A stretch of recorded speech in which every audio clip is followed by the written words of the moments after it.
হাই friends, নতুন এটা ভিডিঅ'লৈ স্বাগতম।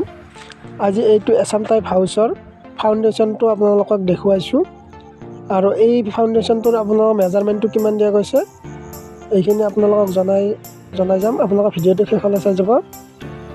আৰু এই ফাউণ্ডেশ্যনটো দীঘলটো দিয়া গৈছে 42 ফুট আৰু বহলটো দিয়া গৈছে 32 ফুট।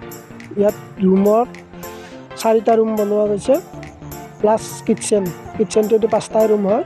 আপোনালোকৰ এইটো ছাইডত 2টা ৰুম প্লাছ কিটচেন আৰু সেইটো ছাইডত 2টা ৰুম, এনেকৈ ফাউণ্ডেশ্যনটো কৰা গৈছে। আৰু নেক্সট ভিডিঅ'ত আপোনালোকৰ এই ফাউণ্ডেশ্যনটোত কিমান খৰচ গৈছে সকলোখিনি জনাই যাম। আপোনালোকে একবাৰ ফাউণ্ডেশ্যনটো এবাৰ চাই লওক।